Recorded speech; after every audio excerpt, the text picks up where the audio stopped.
Hi hello नमस्ते. जसं की मी promise केलं होतं की वर्किंग लेडीने वर्क लाईफ आणि किचन लाईफ कसं मॅनेज करायचं ह्याबद्दलही मी बोलणार आहे. तर त्याबद्दल काही माझ्याकडे खूप मोठं किंवा विशेष काही नॉलेज नाही आहे. फक्त माझ्या अनुभवातून मी जे शिकली आहे, अनुभवातून मी ज्या गोष्टी शिकले त्या मी इथे तुमच्याजवळ शेअर करणार आहे. सकाळी झटपट आवरून OPD मध्ये पळायचं असतं आणि त्या मग अगदी थोड्याशा वेळेमध्ये सगळ्यांचा नाश्ता, मुलींचे टिफिन्स हे सगळं मॅनेज करणं खूप अवघड होतं. त्यामुळे त्या सगळ्या गोष्टींची म्हणजे जी काही भाजी बनवायची आहे त्या भाजीची तसेच टिफिनची सगळ्या गोष्टींची तयारी अगोदरच झालेली असेल तर सकाळच्या कमी वेळेत हे सगळं झटपट बनण्यासाठी खूप मदत होते.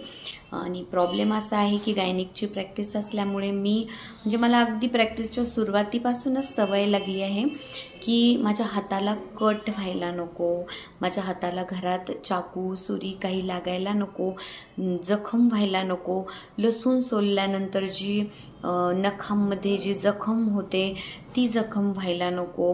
हे सगळं माझं काम हे रक्ताशी संबंधित असतं.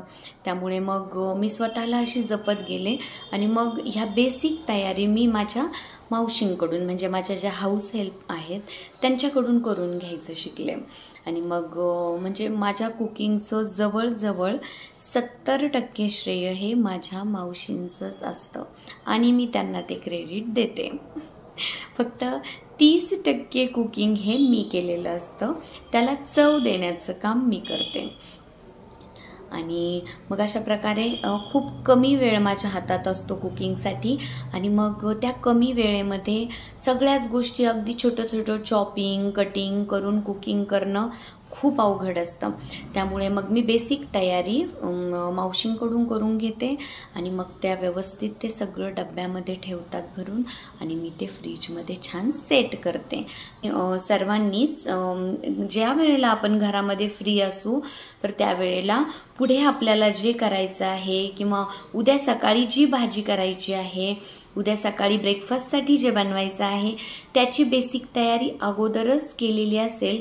रिकाम्या वेळेत जर ती तयारी करून ठेवली, जसे की लसूण सोलून ठेवला, काही कांदे कापून ठेवले, कोथिंबीर निवडून ठेवली, खोबरं किसून ठेवलं, हे सगळे किंवा शेंगदाणे भाजून शेंगदाण्यांचा कूट करून ठेवला, तर ही सगळी तयारी आपल्याला आपल्या किचनमध्ये सगळ्या गोष्टी झटपट होतील अशी मदत करतात.